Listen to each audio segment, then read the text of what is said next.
नमस्कार दोस्तों। तो आज हम कुछ वेस्टर्न आर्ट के यानी यूरोप के से कुछ प्रश्नों को लिया है, यूरोप से तो वहाँ पे हम देखेंगे कि कुछ इम्पॉर्टेंट जो क्वेश्चन हैं उनको हमने लिया है। और आप लोगों ने जो कमेंट दिया था और उसका उत्तर घनवाद था। गगनेन्द्रनाथ टैगोर ने बंगाल की लोक कला को जिस चित्रण शैली में उन्होंने चित्रित किया था वो घनवादी शैली था और अच्छा भी लगा, आपका जवाब बहुत अच्छा रहा। और एक प्रश्न आज फिर से रहेगा, लेकिन अभी इसके आखिरी में रहेगा।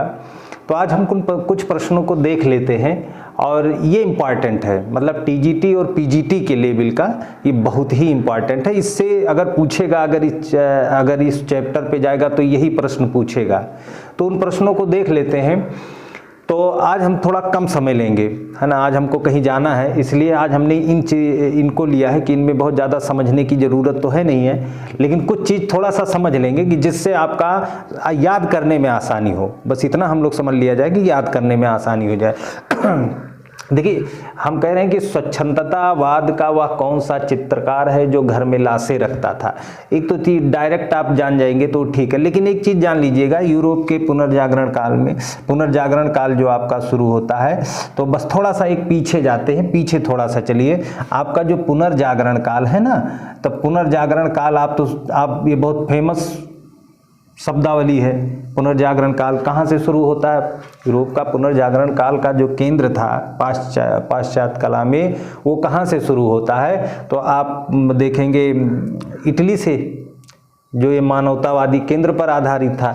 इस पुनर्जागरण काल के बाद जब आओगे तो ये भी 3 भागों में था। प्रोटो रेनाशा था, फिर अर्लियर रिनाशा था, फिर हाई रिनाशा था। प्रोटो मतलब आद्य पुनर्जागरण काल, फिर उसके बाद में प्रारंभिक पुनर्जागरण काल, फिर उच्च पुनर्जागरण काल, जिसके विंची, राफेल, एंजेलो ये सब उच्च पुनर्जागरण। तो इसको भी 3 भागों में बांटा गया। उसके बाद फिर आप आएंगे, इसके बीच में और आता है रीतवाद, तो हम उसको बाद में चर्चा करेंगे, वो समझने। उसके बाद आप पढ़ते होंगे बरोक और रोकोको, फिर बरोक फिर रोकोको पढ़ते हैं आप, फिर बरोक और रोकोको पढ़ेंगे। एक क्रम है, इतना दिमाग में बैठा रहेंगे। तो बरोक है, जो बरोक का जन्म कहाँ, इसका तो इटली में चलता है, इटली में इसका प्रधान केंद्र होता है। बरोक का कहाँ होता है? तो बरोक का भी इटली में होता है और रोकोको का फ्रांस में। ये सब प्रश्न आते हैं। रोकोको का जन्म कहाँ हुआ? फ्रांस में। बरोक का जन्म कहाँ हुआ? इटली में। पुनर्जागरण काल का प्रधान केंद्र कहाँ? इटली में। ये सब चलता होता है। और इसी के विरोध में, बरोक और रोकोको के विरोध में जो एक नया वाद, अब वाद चल जाएगा, तो जो वाद आता है उसी को कहा गया नवशास्त्रीयतावाद। यानी वादों का जन्म स्थान कहाँ कहा जाता है? तो वादों का जन्म स्थान कहाँ पर है? फ्रांस में है।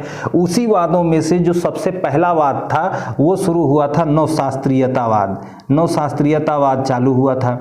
नवशास्त्रीयतावाद, अब इसमें जो शास्त्रीय शब्द है इसको पकड़े रहिएगा।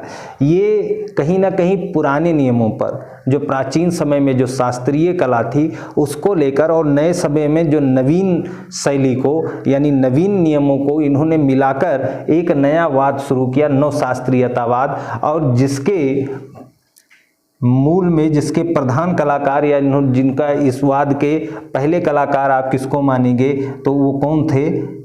आपको याद आया हो? थोड़ा सा मन में सोचिएगा। नवशास्त्रीयतावाद के एक तो 2 नाम याद रखे रहिएगा। एक, चलिए पहले हम बता देते हैं, जाक दाविद। पहले ये नाम जान लीजिएगा, जाक दाविद। तो नवशास्त्रीयतावाद का केंद्र फ्रांस में था और इसके संस्थापक या इस वाद को जो जन्म देने वाले चित्रकार कौन थे? जाक दाविद।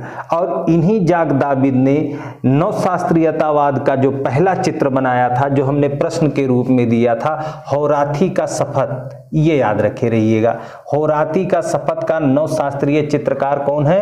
तो कौन है? जाक दाविद है। जाक दाविद हैं किसके? होराथी के शपथ का नवशास्त्रीय चित्रकार कौन है? जाक दाविद है। देखिए, हम क्रम लिख दिए हैं प्रश्न, तो इसको आप बस समझते जाइए। समझना है, याद नहीं करना है। चित्रकार हो याद कर लेना, लेकिन उस क्रम में नहीं ले चल रहे हैं, आप बस थोड़ा सा हिंट दे रहे हैं। इसको बाद में हम बहुत बढ़िया तरीके से, मतलब आपका वेस्टर्न आर्ट तो कभी भूलेगा ही नहीं कि आप भूलोगे ना, इस हिसाब से। अगर आपको थोड़ा सा ये है कि होराती का शपथ है ना, एक शपथ ले रहे हैं, तो शपथ को आप जानिए कि बहुत जो नियमी होगा, जो बहुत संयमी होगा, वो शपथ लेगा किसी काम को, जो बहुत दृढ़ संकल्पी होगा। तो ऐसा काम हम देख सकते हैं नवशास्त्रीयतावाद, क्योंकि इसमें शास्त्र शब्द जुड़ा है, शास्त्रीयतावाद यानी ये नियम और कानून पर चल रहे हैं। तो जब भी शपथ आए तुरंत शास्त्रीयतावाद में जाइएगा, नवशास्त्रीयतावाद में। होराती की शपथ आ जाए तुरंत नवशास्त्रीयवाद में जाइएगा और उसको आप चुनिएगा, जॉक दाविद को चुनिएगा, है ना। इसलिए ये जॉक दाविद का चित्र है होराती का शपथ, और नवशास्त्रीयतावाद का ये पहला चित्र है। ये भी पूछा जाता है कि नवशास्त्रीयतावाद का पहला चित्र कौन है, तो होराती का शपथ। तो चूंकि शुरू होता है नवशास्त्रीयतावाद, बरोक, ये भी प्रश्न आता है कि नवशास्त्रीयतावाद किसके विरोध में चालू हुआ था। तो आपको अगर क्रम याद है कि बरोक और रोकोको के बाद आया नवशास्त्रीयतावाद, तो बरोक और रोकोको के विरोध में ही क्या हुआ था, नवशास्त्रीयतावाद का जन्म हुआ था। और नवशास्त्रीयतावाद का पहला चित्र था होराती का शपथ, जिसके चित्रकार थे जॉक दाविद, है ना। और इन्हीं का एक शिष्य था अंग्र।